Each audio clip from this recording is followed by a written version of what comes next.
leí hace mucho, me partió la cabeza, literalmente. En un momento Dios, sé que esto se van a arrancar los pelos los religiosos, pero como ustedes no son religiosos y algunos ya no tienen pelos, entonces podrán disfrutar lo que les diré. La Biblia dice, no, la Biblia no dice, Dios dice en la Biblia, por lo menos hay 5 hombres, dice Dios, 5 hombres, como nombrándolos como ejemplo, de los muchos que seguramente había y hay en la actualidad, que podrían cambiar la decisión a Dios. ¿Han oído ustedes? Dios no cambia, Dios hace lo que quiere, Dios es soberano. Si Dios quiere sanar, ya está sano. Y si Dios quiere que te mueras, te vas a morir y nada lo va a hacer cambiar de parecer. A mí me dijeron eso. Entonces, ¿para qué uno ora? Uno es como un robot. Uno tiene que sentarse y decir, bueno, si se va a morir, que se muera, ¿para qué voy a orar? Porque dicen, Dios es soberano. Entiendo la soberanía de Dios, que ¿qué significa? Que Dios hace lo que quiere. Los jefes de una compañía hacen lo que quieren. Los profesores de la universidad hacen lo que quieren. Finalmente el pastor hace lo que quiere. Pero de pronto hay un board, un comité o gente amada que le hace ver al pastor lo que tiene que ver, o al jefe, o al presidente, o al profesor de la facultad. En la escuela secundaria, en el high school, yo tenía un profesor, se llamaba profesor Pisucci. Nunca lo olvidaré. Profesor de castellano, de lengua española. Era un dandy. Chaparrito, así, chaparrito chiquitito. Y estaba siempre con un moño, para que ustedes lo puedan ver. A ver si lo pueden ver conmigo. Un moño, no un demonio, un moño, un lacito. Todo con pintitas así, ¿no? Un traje, un frac. ¿Vieron esos frac que se usan como Tony Jerry cuando Tom dirige la orquesta? Con las 2 colitas, no sé cómo se llama eso. Bueno, frac. Bueno, venía con frac. Un personaje el tipo. Zapatos acharolados. Pantalón negro, medias rojas. Las ponía así, porque usaba así los pantalones, ¿no? Para que se vieran las medias rojas. ¿No era un error? En casa hubiese dicho, no hay medias, ponte las rojas. No, él se las ponía a propósito. Y entonces venía y decía, examen para todos. Y era implacable. ¡No! Prueba sorpresa. Tema 1, tema 2. ¿Recuerdan eso? Si no lo recuerdan, para los que nunca recordaron, nunca pasaron por un colegio, es como uno está en una fila, te ponen tema 1 y el que está al lado es tema 2 para que no te puedas copiar. Si te puedes copiar de aquel, únicamente que te saques el ojo y lo mandes, si no, no hay forma. Entonces uno no se podía copiar. Este tenía tema 1, este tenía tema 1 y yo tenía el tema 2. Y era terrible. Unos exámenes, hablaba del griego, de las cosas, de qué significa la palabra, un profesor que sabía. Y entonces los muchachos no sabían entrarle por su lado y cada uno siempre tiene su lado. Y los muchachos decían, no, usted no puede tomar. ¿Cómo que no puedo tomar examen? Yo hago lo que quiero. Pero usted no puede tomar por sorpresa. Dígame en dónde está en la Constitución Nacional que yo no puedo tomar examen sorpresa. Y así hacía el frac. Y más se iba enojando. Y los tomaba examen sorpresa. De tanto en tanto no avisaba, era el único que no avisaba. Pisucci. Examen sorpresa. Y decía, The Rock, al frente, prueba oral. No, prueba oral. No, 1 por no querer pasar. No, terrible. Así era. Pero decían que los que aprendían con él tenían luego un lenguaje extraordinario. Yo dije, ¿cuál será el lado del tipo? Las medias rojas ya tiene. ¿Cuál será el lado? ¿Por qué lado le puedo? Y un día el Señor me inspiró. En el colegio todavía debe recordar ese día como histórico. Creo que es feriado.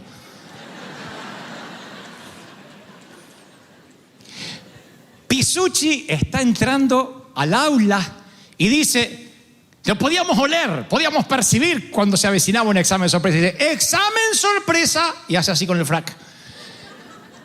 Y entonces Dios me revela la llave de su corazón.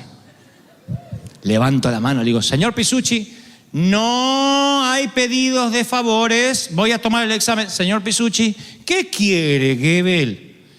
Creo que hablo en nombre de todos mis compañeros, pero con usted es tener una enciclopedia abierta. Aprender con usted es un privilegio que creo muy pocos alumnos en esta vida hemos de tener. Aprender, sentarnos a los pies de los que más saben, es algo que los ignorantes siempre aprenderemos porque nos desasnará y nos llevará a ser eruditos tal como usted. Prosiga, Goebbels dijo. Acá lo tenía, acá.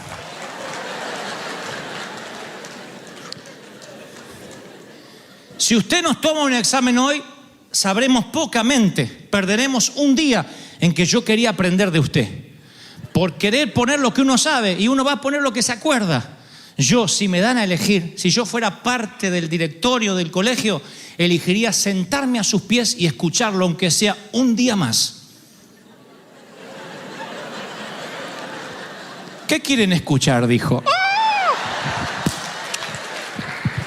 Y guardamos los exámenes. Héroe nacional me transformé en ese día.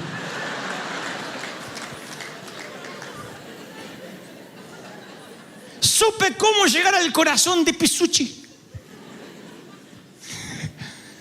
Y a partir de ahí, empecé a hacerme un experto en llegar al corazón de la gente. Llegaba al corazón de mamá, mis hermanos no podían, yo sí llegaba. Llegaba al corazón de papá.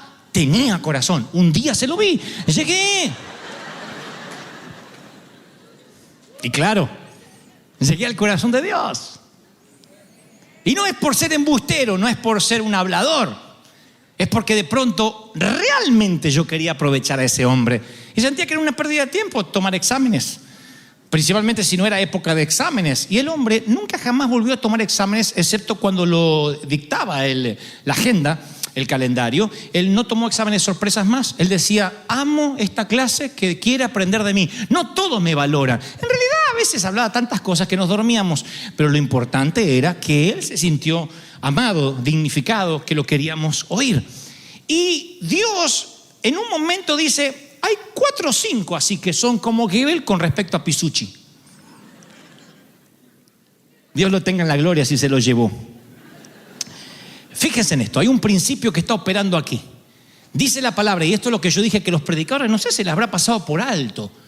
Dios dice, he tomado una decisión en Jeremías 15.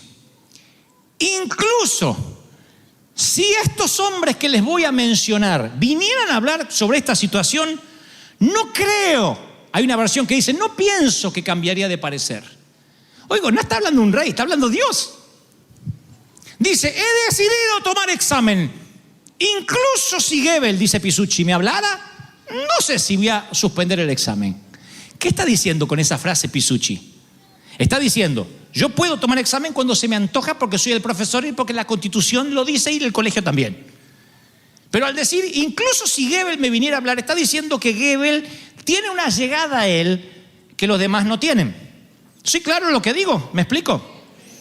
Incluso si Goebbels me viniera a pedir, creo que tomaría el examen igual por lo enojado que estoy. Está dándome un poder. Está diciendo, yo tomo la decisión final, pero hay alguien que tendría hipotéticamente un poder para hacer que yo cambie de parecer. Y dice Jeremías 15:1, me dijo Dios, aunque Moisés y Samuel se pusieran delante de mí, tal vez yo no cambiaría mi voluntad con este pueblo. ¡Wow! ¿Qué saben Moisés y Samuel que los demás no sabemos? Luego dice en Ezequiel 14:14, ya le mencioné 2, Samuel y Moisés.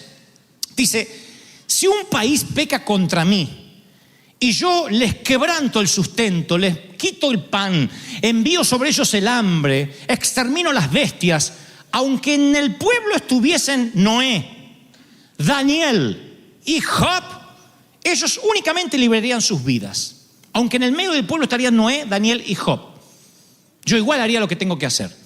Claro, Dios está diciendo, yo hago lo que tengo que hacer. ¿Por qué menciona Noé, Daniel y Job y antes a Moisés y Samuel? Los pone en un lugar como si Pisucci dijera, ni aunque Goebbels me hablara. Todos dirían, wow, qué importante eres, Goebbels. ¿Viste lo que dijo Pisucci? Va a tomar examen igual, ni aunque tú le hables. Está diciéndote que tú tienes una llegada a su corazón que los demás no tenemos. Y esto me sorprende porque menciona 5 en 2 episodios diferentes, Moisés y Samuel, Noé, Daniel y Job. Hay 1800 años de diferencia entre unos y otros. Y es como que Dios dijera, hay gente con la cual yo soy renuente a hablar en ciertos tiempos porque pueden mover mi corazón y no quiero. Me pueden hacer cambiar de opinión. Pueden conducirme a un punto en hacer algo que sea diferente a mi intención original. Es como si algunos pudieran hablarme y convencerme más que otros. Ustedes dicen, ¿qué herejía? Les puedo leer los versículos otra vez. Ni aunque estuviese Samuel, ¿por qué los mencionaría? Diría, los mortales son todos iguales. Yo soy Dios y hago lo que quiero, los aplasto y se acabó.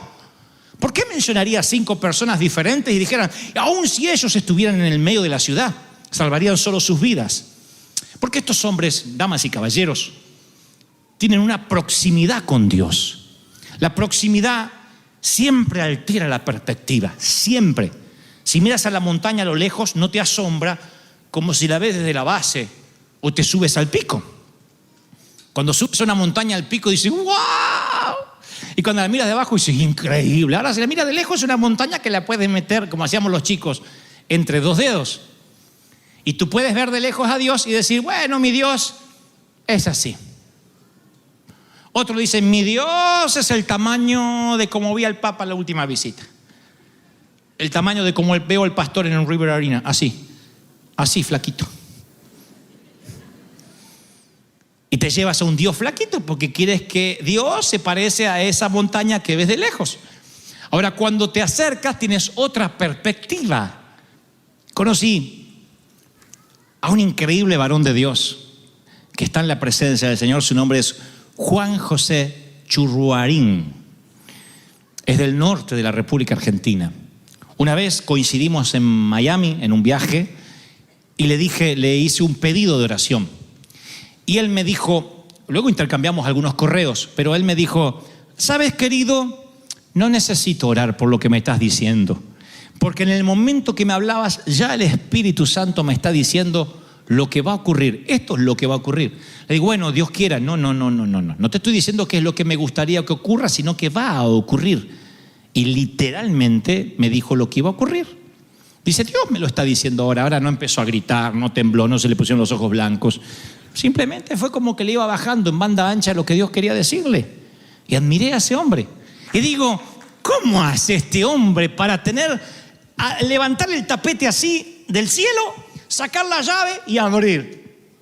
¿No es maravilloso eso cuando alguien va y sabe lo que hay en tu nevera y todo eso? Bueno, no sé si es maravilloso, pero si habla de que hay una confianza, ¿o no?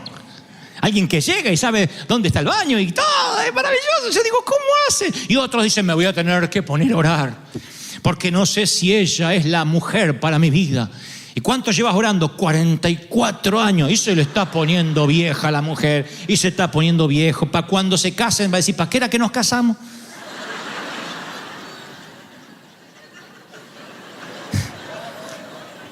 ¿Qué era lo que teníamos que hacer? No sé, viejo, no me acuerdo. Porque tantos años esperaron. Y otros dicen, yo sé lo que quiere Dios. Claro, cuando yo veía a Churruarín dije, este hombre ora poco. Y me dice, no, es que yo tengo comunión constante con el Señor. O por ahí estaba hablando y te decía, vamos a orar, che. O no te decía, vamos a orar. Estábamos comiendo, por ejemplo, entonces estábamos comiendo, te bendigo. Sí, ¿sabes qué me dice el Señor? Con la pizza acá. ¿Sabes qué me dice el Señor? Que tiene planes de bien para ti. Y me dice que en esta semana Él va a poner en tu camino. Y me empezaba a profetizar.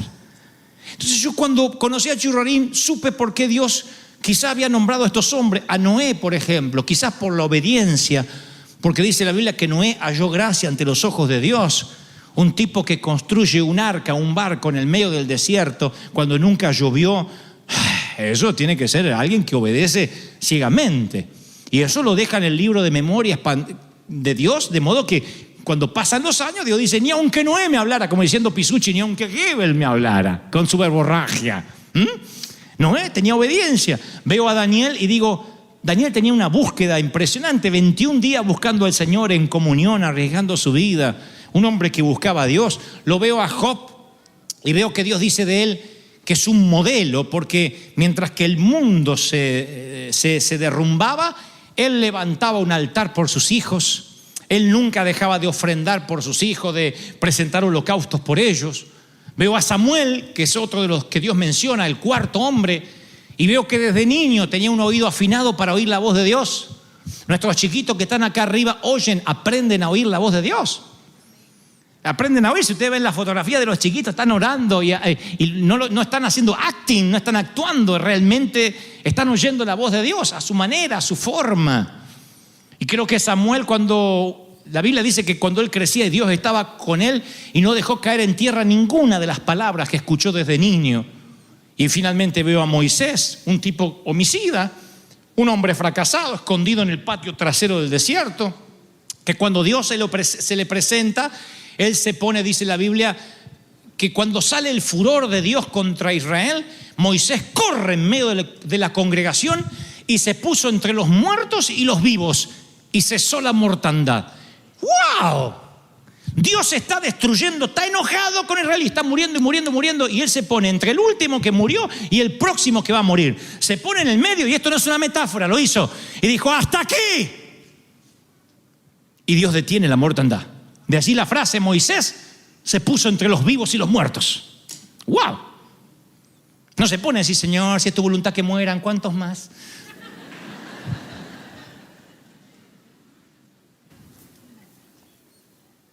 Escuchen esta oferta. Yo voy a destruir a todo River Church porque son pueblo de dura cerviz, pero a ti te haré un gran hombre y te llevaré a otro sitio. Así a ti sí te voy a ungir, porque tú me agradas, Asurdia. Todos estos van a perecer, pero a ti te voy a bendecir. No sé qué estará pensando Asurdia, pero yo en un momento de debilidad digo: y dale. Perdón. Yo expreso lo que ustedes piensan, por más que quieran apedrearme. Yo sé que ustedes lo piensan también. ¿Y van a morir todos estos? ¿Y yo me voy a salvar? Y bueno, algo tendré. Moisés dijo: no perezca yo con todos. Si tu presencia no va a ir con nosotros, no nos quites de aquí. ¿Qué nos vamos a diferenciar de los demás pueblos de la tierra si nos vas a dejar? Y yo no quiero que hagas una nación grande conmigo. Yo no quiero que me bendigas a mí solo ni levantes otra nación. Yo quiero a estos. Me metiste en este lío, de aquí me sacas. Así oró. Y Dios cambia de parecer. ¿Cómo tienen esa llave de acceso al corazón divino? De pronto la muerte golpea tac, tac, tac, a la puerta de un hijo tuyo. Y tú te paras con la fe de este varón entre los vivos y los muertos y dices: yo tengo fe de que Dios lo va a hacer. Y si lo dices a un montón de médicos incrédulos y lo pones en un aprieto a Dios, porque Dios de pronto dice: tengo a alguien allí con una fe que está esperando que yo obre. Y no sé cómo funcionará el sistema de información allá arriba, pero me imagino, para que lo podamos entender, Dios todo lo sabe, pero para que lo entendamos de una forma más práctica, imagino un ángel diciendo: hey, Harry tenía que venir para acá hoy. Hoy tenía que venir, sí. ¿Y por qué no subes? Porque el Padre no lo deja. Se puso entre los vivos y los muertos. Y está diciendo que tú puedes sanarlo. Y está diciendo que tú puedes hacer la obra. Y que tú lo vas a levantar de ahí. ¿Qué tanto sabe ese hombre? No sabe mucho, lo único que sabe es que hay fe y que hay Dios y que tú lo has hecho una vez y que puedes repetirlo otra vez y que lo harás. Ok. Pisucci dice: ¿y qué quieren saber? Guarden sus hojas. Y de pronto el examen se suspende hasta nuevo aviso. Dios también tiene un lado. Dios también quiere que se lo busquen como una paloma que se esconde en los escarpados de las montañas. Dios quiere que tú le busques. Claro, tú puedes decir: ¿y por qué Dios no se evita eso y nos hace felices a todos y nos hace vivir todo en el huerto del Edén y se acabó? Porque Dios quiere que le busques. Porque toda mujer tiene su lado, todo hombre tiene su lado y Dios tiene su lado, y le encanta que le busques, que ores, que le digas: Señor, te necesito. Y algunos de nosotros somos hijos del rigor. Algunos de nosotros buscamos a Dios cuando una amenaza de un examen sorpresa se avecina. Las tormentas nos hacen buscar a Dios. ¿Habrías orado tanto los últimos días si esa tormenta no hubiese llegado a tu orilla? Sé sincero. ¿Habrías buscado a Dios como lo buscaste si de pronto la oscuridad no se hubiese cernido como lo hizo sobre ti y oscureció los cielos? No. Entonces a veces Dios nos tiene que cercar con espinos para traernos hacia Él, porque somos duros, porque nos alejamos, porque en cuanto nos prospera, nos sana, nos libera, inmediatamente nos olvidamos de Dios. Y Dios dice: no quiero que te olvides de mí, no puedes vivir sin mí. Soy tu oxígeno. Si eres pez, yo soy el agua. Si eres humano, yo soy el aire. Si eres una cosa, yo soy tu fabricante. Pero tú no puedes vivir sin mí, no puedes hacerlo. Y me encanta que Dios algún día diga algo como, va a sonar muy argentino, pero como estamos en el marco de la Copa América, bien puedo permitirme la licencia, ¿no? Me encantaría algo como, voy a bendecir California o los Estados Unidos. Y voy a bendecirla. Y voy a bendecirla porque mi hijo Dante está ahí, porque River Church está ahí viviendo. Y me gustaría también que dijera: estoy enojado con California, ni aunque River Church y Dante se interpusieran y dijeran: no, Señor, hay un pueblo de justos, hay hispanos que te buscan en espíritu y verdad. Y Dios diciendo: pero las iglesias están frías, dicen que me alaban, llevan mi nombre, tienen mi nombre, pero están muertas por dentro. Solo van religiosos allí a hacer sentir que en Easter y Navidad cumplen conmigo. Y tú dices: no, Señor, pero hay un pueblo elegido que viene todos los domingos, que busca todos los días, que busca al Señor. ¿No lo harías por ellos? Y Dios dice: ok, es mi pueblo, tienen mi llave. Siempre he sentido eso, siempre. ¿Saben por lo cual oro? Para que haya mucha gente aquí que diga: pastor, yo no sé predicar, pero si algún día quiere conmover el corazón de Dios, llámeme, sé cómo orar. Si algún día quiere que Dios haga algo, usted dígame a mí. Yo sé cómo llorar, yo sé cómo decirle al Señor. Conozco las palabras que lo apasionan. Me encanta que haya gente que sepa no solo interceder, sino llegar a su corazón. Gente que diga: yo sé cómo hablarle. ¿Y cómo le hablas? Bueno, en el automóvil cuando manejo, o cuando estoy en el baño. ¿Sabe? Al principio pensé que estar estreñido de vientre era un castigo. Hoy me di cuenta que eso me ha beneficiado. No hay otra cosa que hacer más que orar. En esa posición, sí, Dios oye mi corazón. Y yo sobre su cama, alcanzó a llamar a su hija, pero cuando llegó, él murió camino al hospital en la ambulancia. En la ambulancia que lo trasladaba al hospital. En el 2016 partió mi madre, luego de estar muy débil, con una salud muy frágil. Y el año pasado, 2021, se fue mi padre, con un infarto y COVID. Una pésima combinación. Entonces, la vida a mí se me detuvo 4 veces en poco menos de una década. 4 veces. Y la vieja y espantosa palabra irreversible me venía a la mente con más fuerza que antes. Porque nada de lo que dijera, nada de lo que hiciera iba a lograr que mi familia regresara a la vida. Y te confieso que muchas veces sentí la misma impotencia que cuando niño tratando de resucitar a un gato, sintiendo de que ya no podía hacer que las cosas volvieran para atrás. Y en medio de la carga, del dolor que me produjo tantas muertes cercanas, digo ya de adulto, comencé a entender el significado de la Pascua bajo una nueva perspectiva.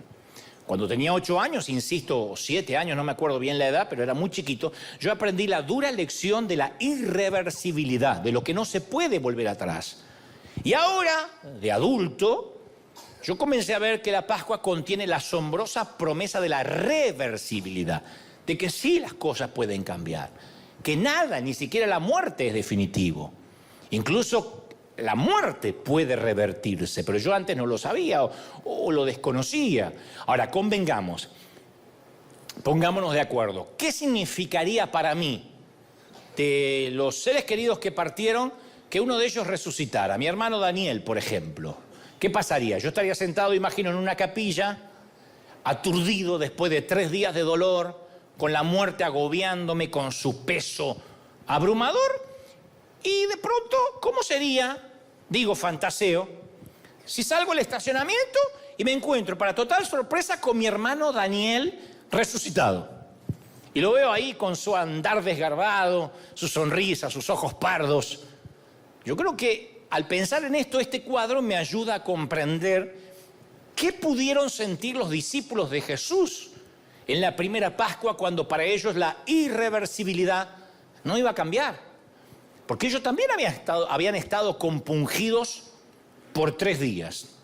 Y de pronto el domingo escucharon un sonido nuevo, eufórico, diáfano, como una campana que replica en medio del silencio. Y la Pascua comenzó a significar lo que Dios hizo una vez en el sepulcro de Jerusalén y puede y quiere repetirlo a gran escala en cada uno de nosotros. Para mis hermanos, para mis padres, para nosotros, no sé si para el gato, pero sí para todo el mundo. Y contra toda posibilidad, lo irreversible fue revertido por primera vez hace 2022 años. Entonces, a partir de ahí, los cristianos apostaron todo a la resurrección.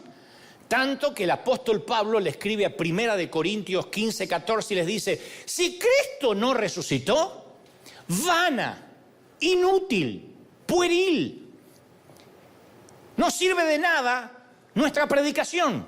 Si no resucitó, somos una religión más. Vana también es nuestra fe. ¿De qué sirve la fe si Cristo no resucitó? Entonces, uno de los aspectos singulares del cristianismo comparado con cualquier otro movimiento de la fe es que en realidad el origen de esta reunión que estamos hoy aquí surgió con este suceso en particular. Esto no sucede en el judaísmo, no hay resurrección en el budismo, no hay resurrección en el islamismo, tampoco en el ateísmo. Y según el Evangelio de Mateo, un domingo por la mañana, las mujeres hallaron la tumba vacía y les fue dicho que dijeran a los demás que Jesús había resucitado. ¿Por qué Dios le encargó que esparcieran el rumor a mujeres? No sé.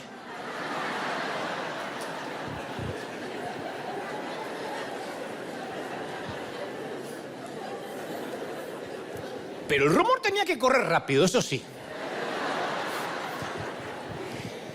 Y se les ordenó volver y dar la noticia a los discípulos. Claro, imagínate si tenían que esparcir el rumor los hombres. ¿Pasó algo, No, me acuerdo. Ah, sí, fui a la tumba, me resucitó. Entonces Dios le encargó a quienes sabían que iban a pulular rápido el rumor. No voy a decir más porque me voy a meter en lío, venía bien. Entonces, ellas tuvieron un encuentro con Cristo, con el Cristo resucitado, que se caracterizó por una conversación impresionablemente rápida, fugaz, breve. No, se pusieron a platicar demasiado. Mateo 28:8 dice: así que las mujeres se alejaron a toda prisa del sepulcro, asustadas, pero muy alegres, y corrieron a dar la noticia a los discípulos. En eso, porque cuando ellas solamente vieron la tumba vacía, en eso le salió Jesús al encuentro y las saludó. Las saludó. No les predicó, no les platicó, las saludó. Ellas se acercaron, lo abrazaron los pies y lo adoraron. Las mujeres estaban devastadas, lo amaban. Fueron a la tumba, la piedra había sido quitada y un ángel estaba sentado sobre la piedra. Dijo: no busquen entre los muertos al que está vivo. Y de repente, ese rabí que amaban, que lo habían visto morir, al que habían visto enterrar, se les aparece resucitado. Y uno se pregunta, si no conociera la historia, qué profunda declaración, qué asombrosa explicación le va a dar Jesús a estas mujeres para marcar este momento. ¿Saben lo que hizo? Las saludó. Todo lo que fue es: hola, chicas, ¿cómo anda la muchacha? En otras palabras, ¿y qué esperaban? En idioma femenino es: ¿yo qué dije? ¿Dije o no dije que iba a resucitar? Solamente dijo: hola, chicas. Y lo que hemos leído los evangelios del lado de acá de la Pascua, de este lado de la historia, nos olvidamos cuán difícil le fue a los discípulos creer. Porque el sepulcro vacío por sí mismo no los convenció. El sepulcro vacío solo demostraba: no está aquí, pero no necesariamente decía resucitado. No le podían creer, lo habían visto morir. Entonces, para convencer a estos escépticos, iba a hacer falta encuentros íntimos, personales, con quien había sido el maestro de ellos durante 3 años. Y en las 6 semanas es un mes y medio, lógicamente, durante las 6 semanas siguientes Jesús les proporcionaría exactamente eso, encuentros personales. No hubo ángeles en el cielo que cantaran alabanzas, no hubo reyes venidos de lejos que trajeran regalos. Jesús se presentó en las circunstancias más comunes, corrientes, en una cena privada, 2 hombres que iban caminando por un sendero muy tristes, una mujer que lloraba en un huerto, algunos pescadores que trabajaban en el lago. Y en todas las apariciones de Jesús, resucitado digo, había una cualidad caprichosa, si se quiere. Como que Jesús disfrutaba la libertad que le daba su cuerpo resucitado. Lucas, por ejemplo, ofrece un relato de una aparición repentina de Jesús junto a 2 discípulos melancólicos que van camino a una ciudad llamada Emaús. Ahí se les aparece. Estos caballeros sabían que las mujeres habían contado que el sepulcro estaba vacío. Pedro también había dado testimonio, pero ¿quién puede creer estos rumores? ¿Acaso la muerte no es irreversible por definición? ¿Qué es muerte? Irreversibilidad. ¿Qué es muerte? Etimológicamente, ¿qué significa la palabra muerte? Irreversible. El gato no vuelve. Mi familia no vuelve, por lo menos a este lado del sol. Y ellos decían, pero nosotros esperábamos que al menos él iba a redimir a Israel. Que iba a ir contra Roma, contra el César, contra Pilatos. Dijo ellos con una decepción obvia. Y poco después, a la hora de comer, el extraño tiene un gesto cautivador, parte el pan y de repente todo encaja, todo hace sentido. Es Jesús quien había caminado con ellos y ahora está sentado a la mesa. Y cuando los 2 regresan rápidamente a Jerusalén, encuentran que los 11 están reunidos a puerta cerrada, asustados, porque el plan redentor había fracasado, según ellos. No habían entendido que él tenía que morir y resucitar. Así que estos 2 cuentan la increíble historia que confirman lo que Pedro ya sabía, que Jesús está vivo. Y sin previo aviso, mientras los escépticos discutían, Jesús mismo se les aparece ante ellos. Y le dicen, ¡Ey, no soy un espíritu! Toquen mis cicatrices. ¡Soy yo! Incluso persisten las dudas. Entonces Jesús acepta comer un trozo de pescado asado. Los espíritus no comen pescado. Un espejismo no puede hacer que la comida desaparezca. Así que se comió el pescado, se comió el salmón, el sushi, que se inventó ahí. No tengo base bíblica para esto, pero lo voy a buscar. Y la cosa prosigue en ese tono durante casi 6 semanas. Jesús aparece y luego desaparece, aparece y desaparece. Y no son apariciones espectrales, asustadicias, sino encuentros de carne y hueso. Eso es lo más maravilloso, que Jesús daba pruebas de su identidad, porque ninguna otra persona viviente, ninguna otra persona viviente tiene cicatrices de una crucifixión. Una crucifixión te liquida por asfixia, por tortura, no anda uno mostrando cicatrices de crucifixión. Y en el caso desconfiado de Tomás, le hace una invitación personal a que toque las bregaduras, a que toque las cicatrices. Entonces las apariciones aproximadamente se presumen que fueron unas 12, fueron a pequeños grupos de personas a puertas cerradas.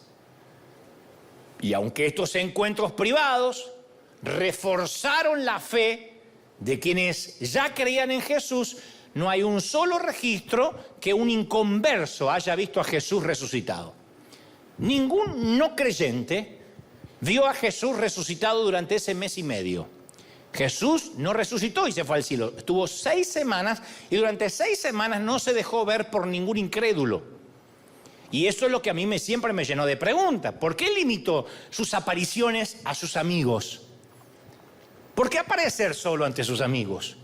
¿Por qué no reaparecer en el patio de Caifás? ¿O en el patio de Pilato? ¡Tarán! Y aparecer así. como un superhéroe de Marvel. O así parecía Terminator, ¿no? Delante del Sanedrín, con una ráfaga avasalladora en contra de aquellos que lo habían condenado. ¿Eso hubiese sido extraordinario? Imaginen el reguero de pólvora que se hubiese ocasionado. Imagino que todo Roma habría creído en él. Y yo digo, ¿por qué no lo hizo? ¿Por qué aparecerse a puertas cerradas?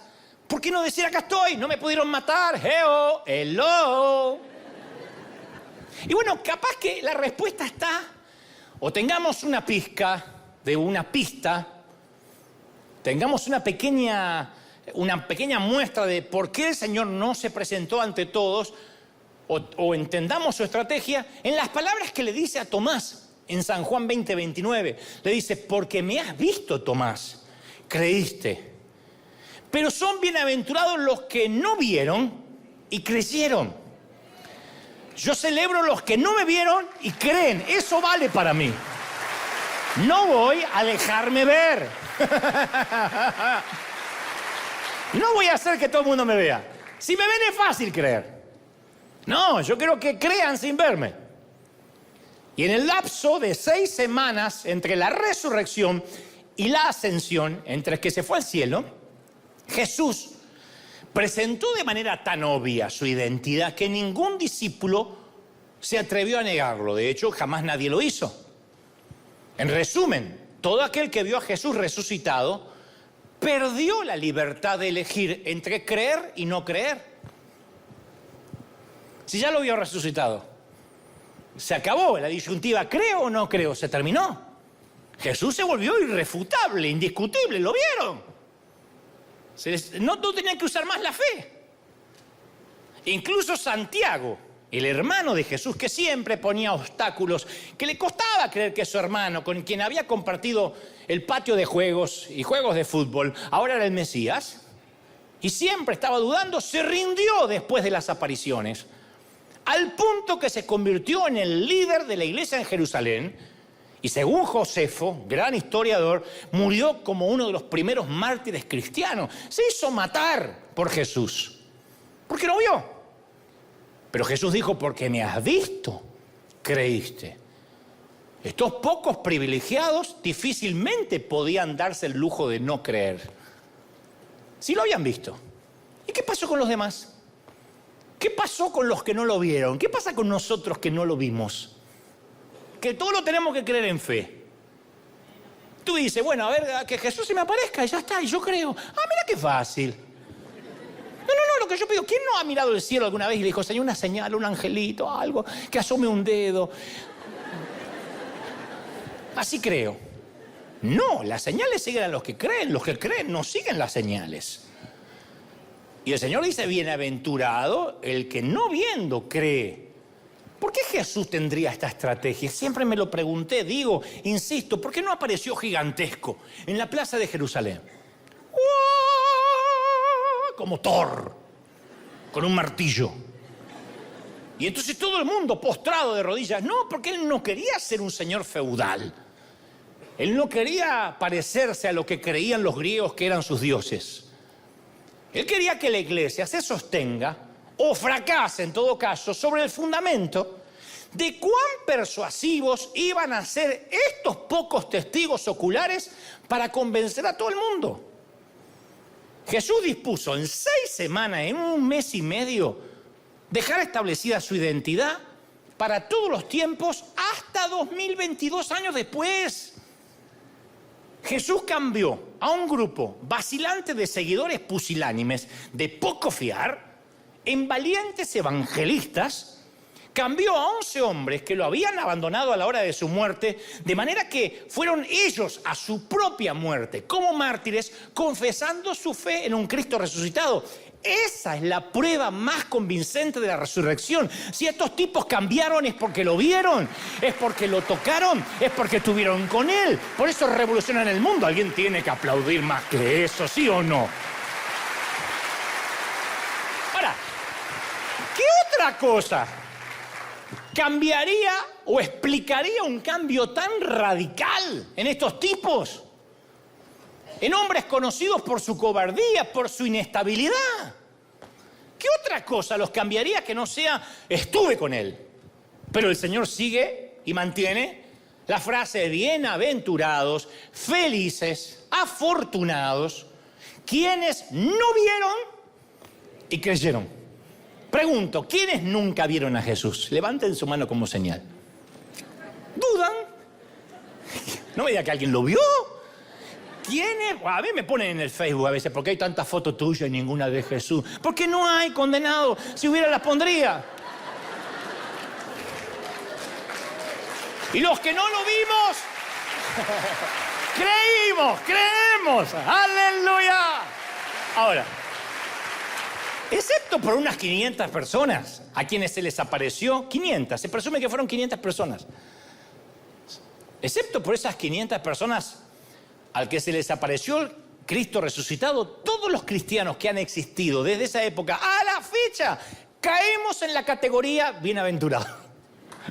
Bienaventurado, eres bienaventurado. Bienaventurado. Y otro detalle, una trivia.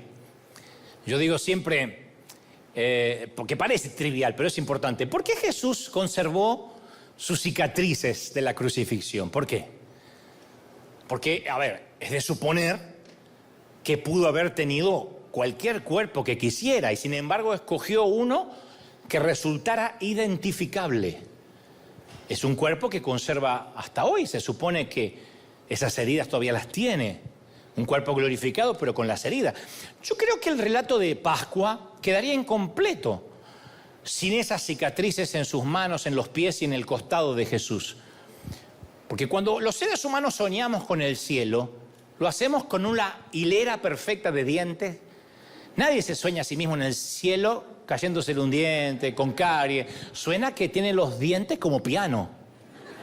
Una piel sin arrugas.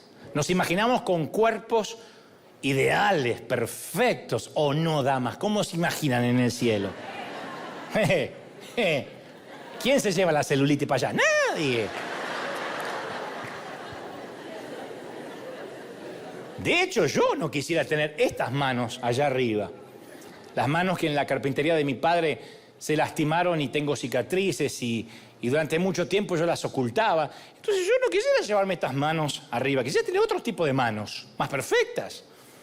Pero para Jesús, las cicatrices son un emblema de su vida en nuestro planeta. Es un recordatorio de aquellos días de destierro de su reino, de sus días de sufrimiento. Las cicatrices de Jesús además nos brindan esperanza. Porque, a ver, desde la perspectiva del cielo, desde cómo se ve de aquel lado, representan esas cicatrices el suceso más horroroso que jamás haya sucedido en la historia.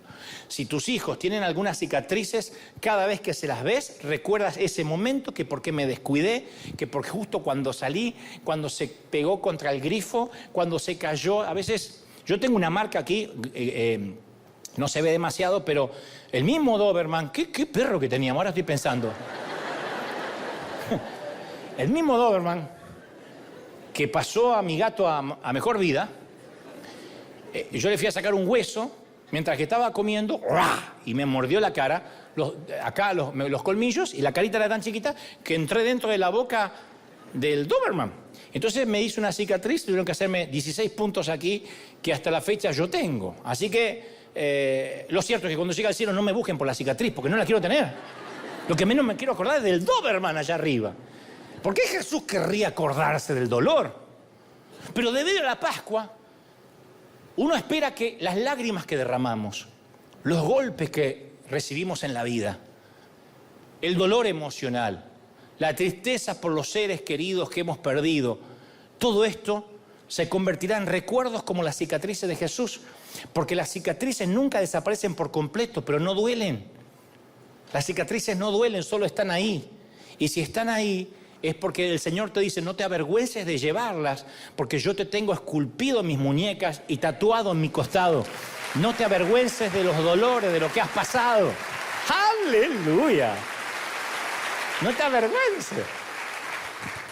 Las cicatrices de la vida son eso, que has vivido. Vive lo suficiente y tendrás cicatrices. Algunas visibles, como tengo yo, y otras en el alma, en el corazón, las que menos se ven, que al principio duelen, son sangrantes y después están ahí. ¿Quién se olvida completamente, absolutamente, de los años perdidos antes del divorcio? ¿Quién puede olvidarse de aquellos años dilapidados en drogas, en alcohol, cuando no conocías al Señor? Tú dices, sí, eso quedó atrás, sí, pero te exprimió, te drenó, te vampirizó años de tu vida.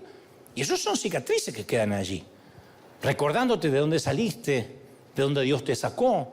Entonces las cicatrices del Señor en la actualidad significan mucho. Lo reconoceremos inmediatamente. Aun cuando no supieras quién es Él, no te lo vas a confundir con David o Salomón o Pablo.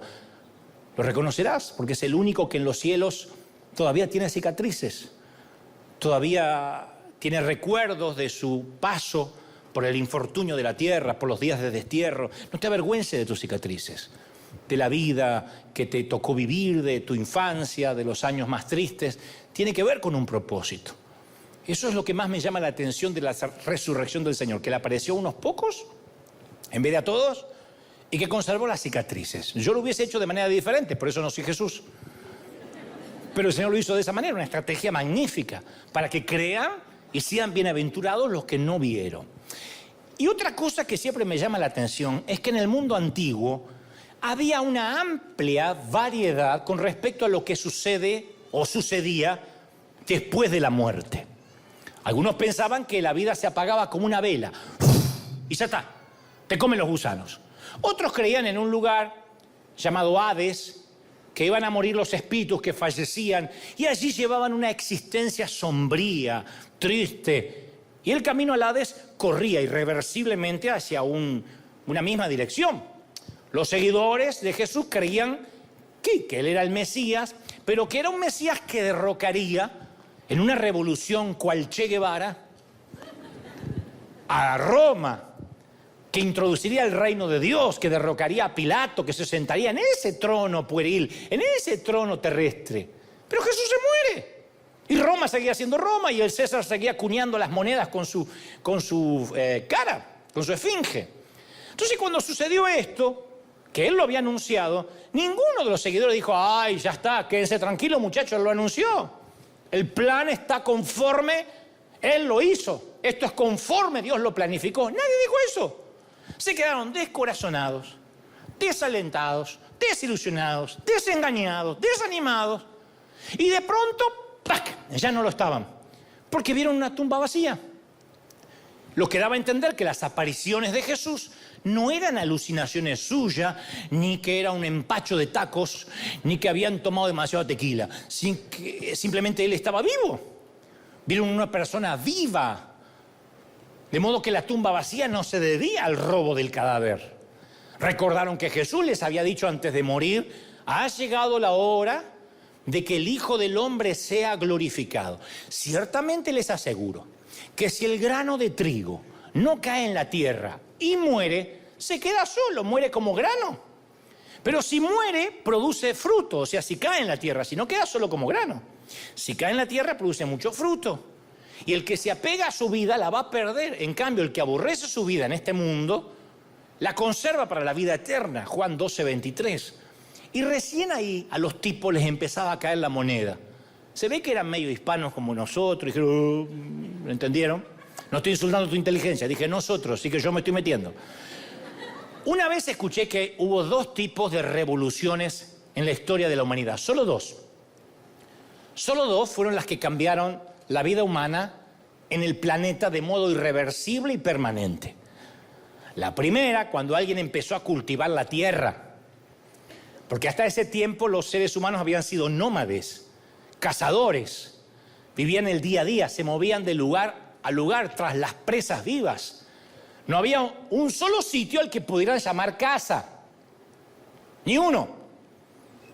Entonces alguien notó que si dejaba caer una semilla al suelo, tal vez estaba comiendo sandía y se le cayó la semilla, algo sucedía.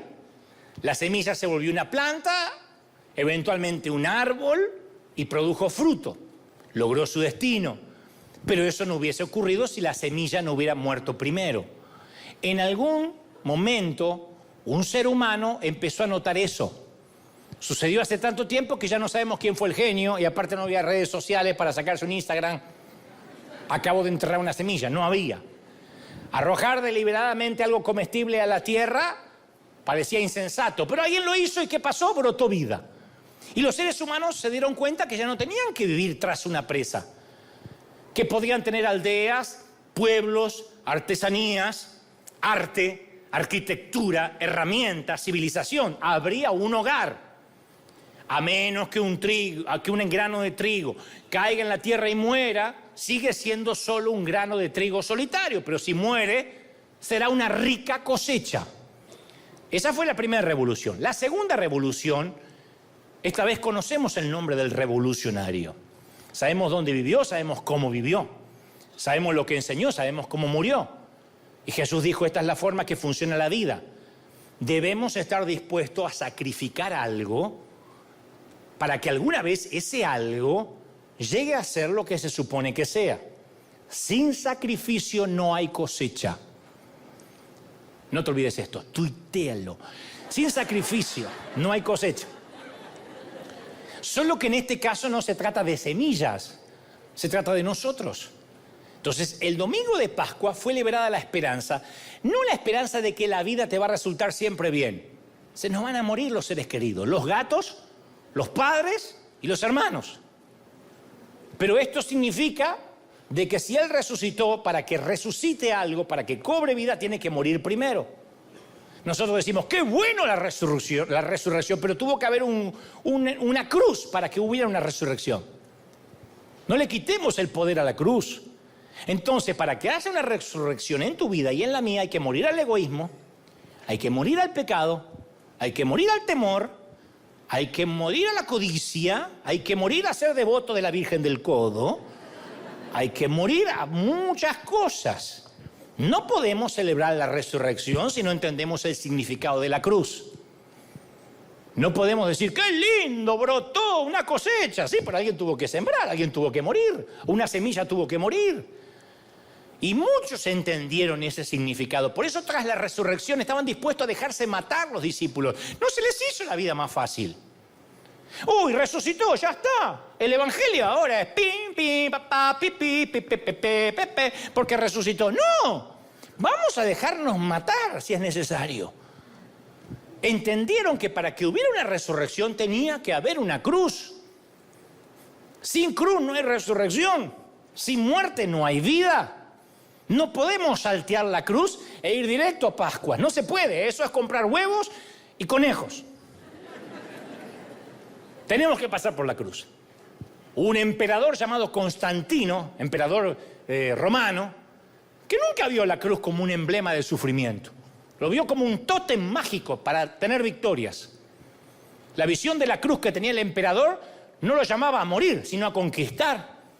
Entonces hizo que los soldados la pintaran sobre sus escudos, de manera que pudieran matar a los enemigos. Se la pintó sobre los escudos en las cruzadas, se la dibujó en los sellos para apoderarse de los imperios, se la colocó sobre los mantos para realizar inquisiciones. En realidad la cruz nunca debería estar sobre un cristiano, en un escudo, en una calcomanía, en el automóvil, colgada del cuello. Es el cristiano el que debería estar sobre la cruz. Somos nosotros los que deberíamos estar dispuestos a morir y decir, si quiero vivir, tengo que morir. Por eso el centro de cualquier mandato es, toma la cruz, muere a ti mismo y sígueme. ¿Por qué no colgamos eso en nuestros cuellos y por qué no lo ponemos en las neveras, en las heladeras? Muere a ti mismo y sígueme. ¿Por qué siempre obviamos eso y decimos, no, solo sigue a Jesús, no tendrás que morir esta vez? Eso era para el tiempo antiguo. Tendrás que morir. Tal vez no literalmente, pero un montón de cosas. Vas a morir al que dirán, vas a morir a la hipocresía, vas a morir al pecado, vas a morir.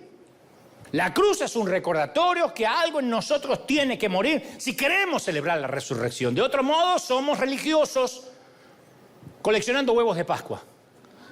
Pero la resurrección solo se valora si entendemos que primero hubo una cruz, hay que morir. Si no, no eres digno de celebrar la resurrección. Una vez te conté que la ley más vieja de Roma ordenaba que ningún cuerpo fuera enterrado o cremado dentro de la metrópolis, dentro de Roma, porque a los muertos se los consideraba con pavor. Por eso tenían la ciudad llamada Necrópolis. La Necrópolis era la ciudad de los muertos. Por eso cuando uno va a Jerusalén, no se me enojen los amigos católicos, pero un papa decidió que el Vía Crucis termine en un sitio donde dice, acá estuvo enterrado Jesús, y eso está dentro de la ciudad. Eso no es así porque nunca un muerto, jamás, y menos un delincuente, como se lo consideraba Jesús, hubiese sido permitido por Roma que lo enterraran dentro de la ciudad. Los muertos eran inmundos. Así que lo más probable es que Jesús hubiese sido enterrado en otro sitio donde suelen ir los protestantes, que es el jardín de José de Arimatea, que está justamente allí, debajo del Monte de la Calavera, y es un jardín y hay una gran tumba. Posiblemente ese sea el sitio, no dentro de la ciudad. Entonces el terror y el temor a los muertos los separaba de los vivos. Eso cambió drásticamente con la resurrección. A partir de la resurrección de Pascua, los cementerios se empezaron a instalar en las iglesias. Y algunos eran enterrados debajo de la iglesia. No creo que no hay nadie aquí abajo, pero espero que no. Pero los enterraban debajo del stage o de la iglesia, de modo que de manera casi literal adoraran muertos y vivos juntos. Qué susto, ¿no? Enterraste a la suegra, estás feliz y de repente aparece la señora cantando al lado tuyo. Pero a partir de la resurrección los muertos dejaron de asustar a los vivos y los dos grupos coexistieron en los mismos sitios y en las mismas paredes. ¿Por qué las personas pasaron drásticamente, tan rápidamente de la antigua repugnancia a la nueva familiaridad con la muerte? Debido al domingo de Pascua. Porque la fe clama en contra del reino de la muerte. Nosotros todavía tenemos la obsesión de mantener vivos hasta el último segundo al que está moribundo en una cama de hospital y después los tratamos de embalsamar o congelar en sarcófagos lo más herméticos posibles para que no se descompongan, porque nos resistimos a que la muerte tenga la última palabra. Queremos creer de que no es así. Somos capaces de orarle a un gato todo un día. Pero como dice la vieja canción, no puede el mundo ser mi hogar. No puede el mundo ser mi hogar. Yo cantaba, en gloria tengo mi mansión. No puede el mundo ser mi hogar. No es este tu hogar. La muerte no tiene la última palabra. ¿Dónde está muerte tu aguijón y dónde sepulcro tu victoria? ¡Aleluya! Ahora se pone interesante. Dicho esto, mira, présteme mucha atención. Dicho esto, y esta es una pregunta del mundo real, ¿qué hace que un lugar sea nuestro hogar? ¿Qué hace que los discípulos estaban muertos de miedo y de repente al ver a Jesús resucitado ahora decidan que este no es el hogar y están dispuestos a morir porque el hogar no está acá? Vamos a convenir, ¿qué hace que algo sea un hogar? El hogar es un sitio donde nos sentimos seguros. Es el lugar donde empieza nuestra verdadera historia. Es el sitio donde nadie nos puede fastidiar. Los que sufrimos bullying cuando niños solo queríamos estar en nuestro hogar, en nuestra habitación. Ahí no llegaban los matones. Cuando uno está en casa, en el hogar se siente libre. Puedes andar por todas partes en ropa interior. Es una imagen espantosa en algunos, pero ahí están. Eructar, rascarte el ombligo, no bañarte en días, servirte una porción de pizza fría para el desayuno y nadie te critica. Y si te critican, te miran como diciendo, ¿con quién me casé, por Dios?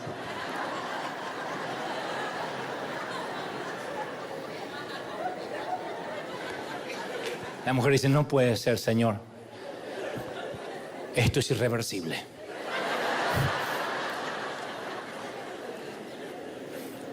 Cuando uno está en el hogar está protegido. Incluso la policía no puede entrar a tu hogar sin una orden de allanamiento, de cateo de parte de un juez. La casa, el hogar es el lugar donde uno pertenece. El hogar es parte de lo que es uno, sea quien sea uno. Y se tarda mucho tiempo en convertir una casa en un hogar, ¿eh? Un hogar no es necesariamente ahí, yo vivo ahí, es mi hogar. No estar en casa es invitar a una extraña enfermedad llamada añoranza del hogar, producida por la separación del lugar al cual pertenecemos. Uno puede alojarse en el penthouse de la Torre Trump y sin embargo echar de menos a su chocita, si es que su chocita es su hogar. Si hay un Dios, tenemos la esperanza de tener un hogar. Si no hay un Dios, si no hay resurrección, si Pascuas fue un chiste, entonces somos una raza sin hogar. Si Pascuas no existió, somos un chiste, una burla, somos una raza sin casa. Porque cuando estás en un hogar, perteneces a algo. El hogar es un lugar donde te valoran. Y tú y tu hogar se bendicen el uno al otro. Porque si tú no tuvieras un hogar, serías un indigente y no pertenecerías a ninguna parte. Por otro lado, si tu hogar, si tu casa no te tuviera, simplemente sería un lugar común. Entonces, no tener techo significa más que buscar un lugar donde pernoctar, donde pasar la noche. Es algo devastador para el alma, quiere decir no pertenezco. Es un ataque a nuestra identidad, a la posibilidad de saber quiénes somos. Entonces mi pregunta es, ¿se sentían antes de la resurrección los seres humanos en casa? ¿Sentía que tenían un hogar en el universo? Otra pregunta, ¿estamos en la tierra por invitación o por accidente? ¿Somos de la familia o somos intrusos extraños con una base de carbono? ¿Añoramos nuestro hogar porque no tenemos uno o porque estamos lejos de nuestro verdadero hogar? Cuando Jesús resucita, los muchachos se dan cuenta de que el mundo no puede ser su hogar. Ellos querían pertenecer al hogar donde puedes resucitar, aunque conserve las cicatrices, y que todo sea vuelta a empezar, que todo vuelva a empezar, que todo sea nuevo. Sin embargo, algunos dicen, no, eso es un cuento de hadas. Leí una vez que un grupo de científicos decidió que los seres humanos habían avanzado mucho y ya no necesitaban a Dios. Así que seleccionaron a un científico para que fuera y le dijera a Dios que ya no lo necesitaban. Y el científico fue a verlo a Dios y le dijo, Dios, ahora podemos valernos por nosotros mismos. Sabemos cómo empezó la vida, sabemos el secreto, sabemos cómo clonarla, sabemos cómo duplicar la vida, podemos valernos sin ti. Y Dios escuchó con paciencia y dijo, está bien, ¿por qué no hacemos un concurso para ser un hombre? De acuerdo, fabuloso, dijo el científico. Me encanta, lo haremos. Y Dios le dice, bueno, pero vamos a hacerlo los dos de la manera en que yo lo hice en los tiempos atrás, en la antigüedad con Adán. Claro, dijo el científico, obvio, no hay problema. Y el científico estiró la mano y agarró un puñado de tierra. No, dijo Dios, ustedes tienen que crear su propia tierra.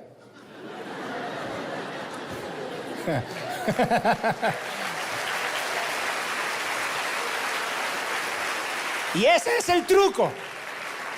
Hablar de algo que se transforma en otra cosa, que muta después del tiempo, es una cosa. Eso no es lo que clama por una explicación. El tema es explicar cómo, porque algunos explican, no, te voy a explicar cómo del mono salió el hombre. No, yo creo que me explican cómo se hace un mono.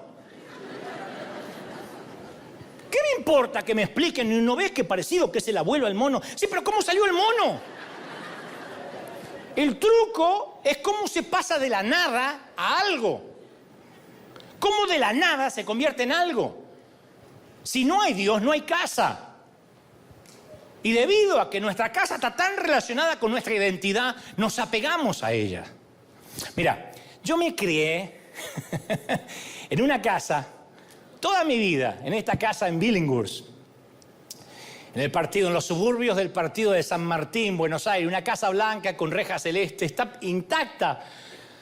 A toda mi niñez tenía un gran espacio detrás y una pequeña palmera en el pequeño jardín. Esa palmera tardó años en crecer. Nos criamos ahí, íbamos a la escuela a apenas 3 cuadras de casa. Ya nadie de los Goebel vive en aquel sitio y hace poco yo fui y no estaba preparado para la emoción que me golpeó de ver mi casa desde afuera. No quise molestar a quienes viven allí. Recordé cuando fui criado en ese sitio y dije muy bajo, fuiste una buena casa vieja. No se sientan ofendidos los que vienen ahí, para mí es vieja. Fuiste buena con mis padres, me alegro que fueras mi hogar. Habrá otras casas para mí, casas más cómodas quizá, pero ninguna significará tanto como tú. Allí soñé, allí veía los aviones que pasaban por encima y pensé que jamás en mi vida me subiría a uno. En esa casa soñaba de que nadie se iba a morir, nadie de los que yo conocía se iban a morir y que la puerta se cerraba cuando entraba el último. Y pensé que íbamos a estar siempre felices y que todas las Navidades íbamos a ser todos alrededor de una mesa y cada vez más y más. Y las Navidades de pronto cada vez fueron menos celebradas, digo, y más muertes y más enemistades y cada vez éramos menos. Y yo planificaba hacerle un dibujo a mi madre todos los días y regalarle muchos, cientos, pero solo fueron 2 o 3. Y un día dejé de dibujar y me volví torpe, como cualquier adolescente, y ya decidí que no estaba para dibujarle y hoy daría cualquier cosa por volverla a dibujar, por tenerla viva otro ratito. Y ese hogar fue mi casa y yo en su momento también quise huir de ella. Todos en algún momento queremos salir de ahí. Cuando yo tenía unos 5 años me trataron mal, no recuerdo por qué, pero me trataron mal y les dije a mis padres, me voy de aquí para siempre. Un niño de 5 años se tiene que plantar cuando tiene que plantarse. Y empaqué mi pequeña mochila, puse un sándwich, llené mi cantimplora y le dije a mi madre que no me vería nunca más en su vida y yo la vería sufrir. Y ese día me fui tan lejos como pude. Me subí al limonero al fondo de casa con mi mochila. 2 horas más tarde mi madre salió, levantó la vista y dijo, baja, antes que se haga de noche ya es hora de cenar. Y yo no era fácil de convencer, lo pensé bastante, como unos 5 minutos, y regresé al hogar cual hijo pródigo. La historia más famosa de Jesús trata de un hijo que huye de casa. Primero el hijo duda de que quiera estar en esta casa. Y luego duda de que en su hogar lo vuelvan a recibir. Es que el hogar no es algo que uno se merece. El hogar está ahí. No te mereces el hogar. Si tienes uno, no necesitas merecerlo. Te esperará ahí, tu mamá te esperará ahí, aunque seas un delincuente. El hogar no es algo que uno se merece.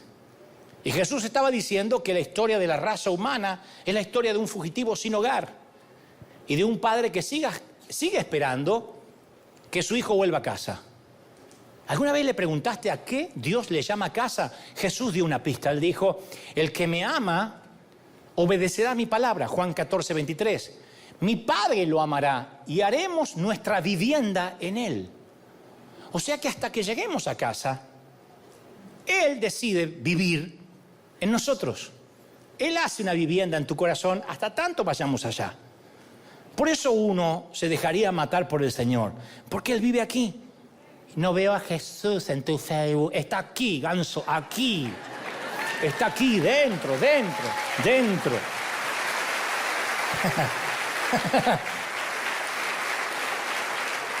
Tengo una tía que estuvo casada con mi tío Carlos durante casi toda una vida. Ellos podían vivir en cualquier parte porque eran ricos, pero residían en Torino, Italia. Y una vez sus hermanos le preguntaron a Ela, ¿por qué vives allá? Y ella dijo, es que a Carlos le gusta Italia. Y le preguntaron, sí, le gusta a él, ¿y qué hay de ti? Y ella dijo, yo decidí hace mucho que mi casa está, que mi hogar está donde está Carlos. El hogar para ella no era un lugar, era una persona. Y Dios pudo haber vivido en una habitación tranquila, imperturbable, oxigenada, aséptica, lejos de los humanos, pero decidió hacerse a sí mismo pequeño, vulnerable, y tomar residencia en un corazón humano y quebrantarse cuando este humano se quebranta. Y mi Padre lo amará y haremos una vivienda en Él. Entonces, ¿dónde está nuestra casa? ¿Dónde está Dios? Y pasará un tiempo donde vivamos en aquella casa final. Pero por ahora Dios vive en la nuestra. Es una gran casa esta, pero pregúntale a cualquiera que ha vivido en una casa mucho tiempo si acaso no hay cosas para arreglar. ¡Oh! Todos tenemos una lista de reparaciones de nuestra casa que algún día vamos a hacer. Al principio nos fastidian intensamente, tengo que arreglarlo, y después de un tiempo No es que arreglamos las fallas, nos acostumbramos a las fallas. Podemos tener años en una casa con un grifo que abre al revés. ¡Ah, me quemé! No, es la otra. Es que la tenemos al revés. Un día la tenemos que cambiar. Ya van abuelas, tíos, abuelos que se queman vivos, nunca cambian. ¿Quién no tiene en la casa una puerta que chirria?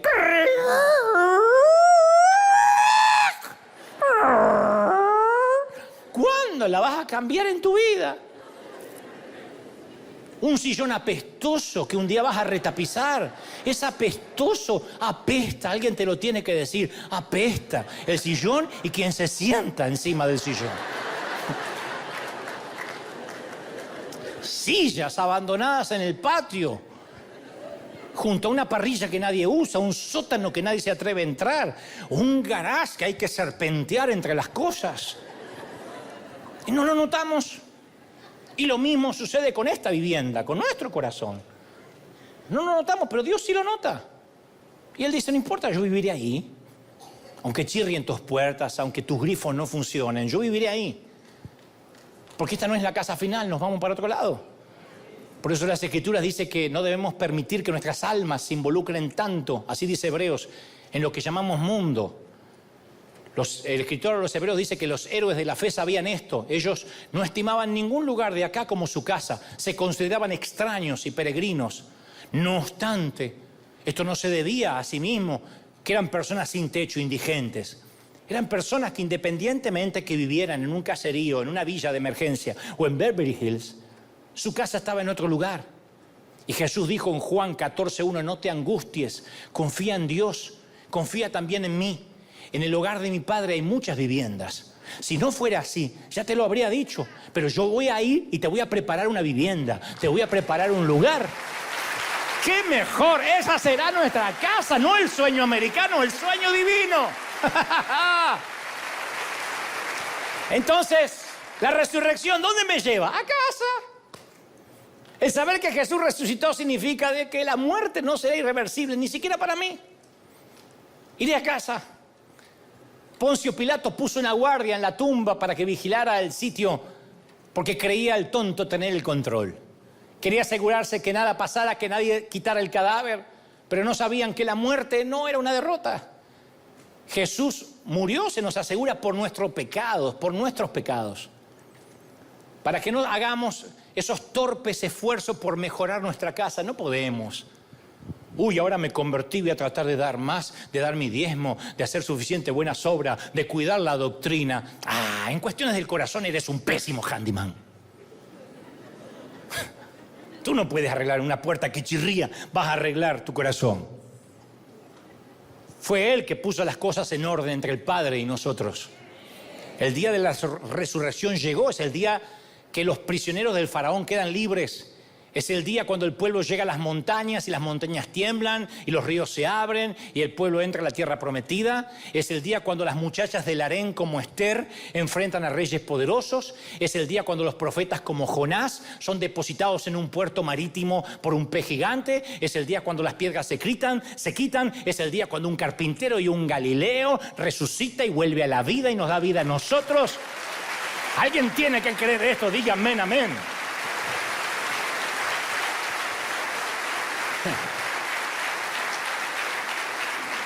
No tomen esto como una ofensa, pero les digo a las religiones, sería horrible reunirse cada domingo o el día que lo hagan en derredor de un montón de huesos.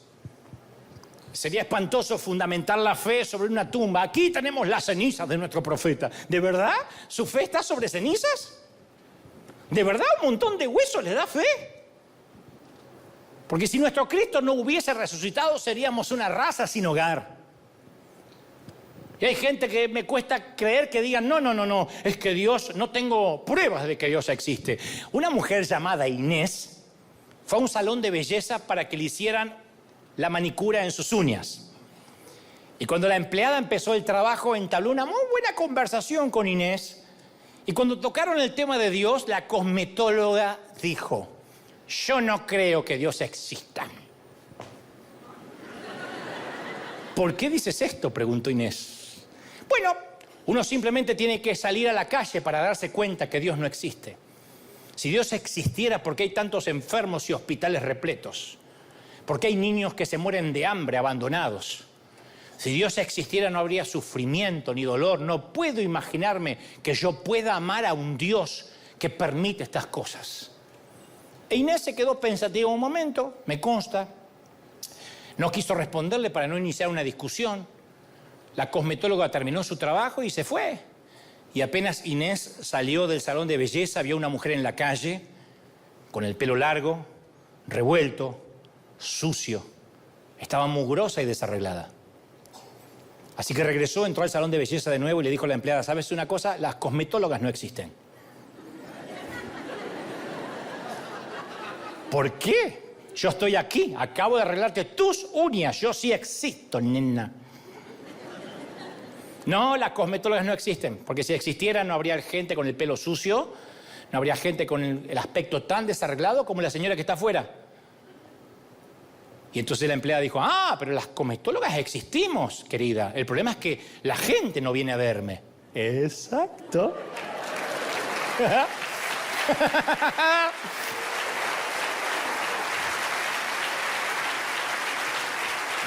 Si Dios no existe, no hay hogar, no hay casa. Yo pienso, para culminar, pienso en el cambio que Jesús introdujo en el mundo con la resurrección. Lo pienso, alguna vez lo dije con el recuerdo de 2 lápidas. Esto lo conté en el mensaje, el último tren a casa, pero la historia es pequeñita, pero merece que te la recuerde. Una tumba es la de Mel Blanc, la famosa voz de los Looney Tunes. La voz del cerdito, esto es todo, amigos. Y de acuerdo con sus instrucciones, su familia escribió como epitafio final las palabras que él dijo a concluir sus películas de dibujos animados. Dice en su tumba, esto es todo, amigos. La otra lápida la describe Philip Yancey, famoso periodista y autor. Es la tumba de su abuela, que está sepultada bajo los antiguos robles de un cementerio de una iglesia episcopal en la Luisiana rural. Y de acuerdo con las instrucciones de la abuela, hay solo una palabra en su lápida. Bueno, más que una palabra, son 3, en realidad es una frase. Dice, esperando la resurrección. Jesús dijo, su afirmación más grande y fuerte, yo soy la resurrección y la vida. No dijo yo seré, dijo yo soy. Entonces el cristianismo, mis queridos, no se edificó sobre una filosofía, sobre un código de ética, sobre un puñado de doctrinas. Por lo menos cuando la gente llega a River y dice, ¿de qué se trata esto? ¿De qué hay que dejar afuera y qué hay que hacer? ¿Qué hay que cambiar? Nada. ¿Cuáles son las doctrinas? Todo eso vendrá solo. Esto se fundó sobre una resurrección. La base de toda la fe es una tumba vacía. Y si no hay una tumba vacía y algún día encontraran un puñado de huesos, cosa que nunca ocurrirá, entonces este habrá sido una broma muy pesada, habrá sido un chiste. Porque habremos desperdiciado nuestras vidas adorando a un Cristo y habremos adorado a una mentira. Como ustedes, yo también recuerdo la década en que vi partir tan seguidos a mi familia, a mis seres queridos. Así que yo creo en la resurrección porque es la promesa que algún día los volveré a ver. Y recuerdo aquella famosa frase maravillosa que dice, nunca pongas una coma donde Dios pone un punto, pero por favor, no te atrevas a poner un punto final donde Dios pone una coma. La fe inserta una coma, la resurrección inserta una coma, incluso luego del cáncer, de la metástasis, del COVID, de la sentencia de muerte. Por eso Pablo le dice a los corintios, ¿dónde está muerte tu aguijón? ¿Dónde sepulcro tu victoria? Ya que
shards beneath our feet, echoes of whispers no soul can meet. Eyes wide open, can't see through the haze. Neon signs flicker, stories of our days. Concrete jungle tangled in my mind, searching for reasons, but reasons blind. We dance with ghost shadows beneath neon, anchored to the past, future already gone. Can't escape the pull, dark thoughts intertwined. Melodies fade out in the silence we find.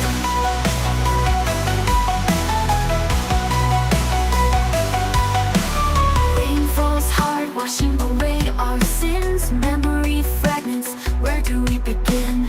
Lost connections, voices faintly call. Caught in the current, fearing the fall. Haunted beats pulse through shattered cries. Lonely hearts beating unison lies.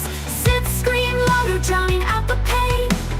Female vocals, high whispers in the rain.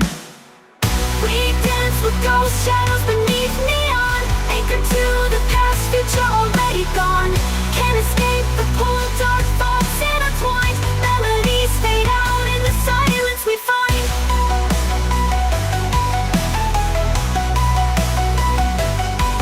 We dance with ghosts, but shadows can fade. Letting go of the past, a choice to be made. Break free from the pull, rewrite the design. Melodies rise up, a new strength we find. Rain falls hard, washing away our sin. Rain falls hard, washing away our sin. Rain falls hard, washing away our sin. Melodies rise up, and new strength we find. Rain falls hard, washing away our sin. Rain falls hard, washing away our sin. Rain falls hard, washing away our sin. Melodies rise up, a new strength we find. Heartbeat, a rhythm, a steady refrain. Breaking the silence, washing away the rain. Hope ignites a spark, a fire in our eyes. Together we'll rise under brighter skies. We dance with ghost shadows beneath neon, anchored to the past, future already gone. Can't escape the pull, dark thoughts intertwined. Melodies fade out in the silence we find.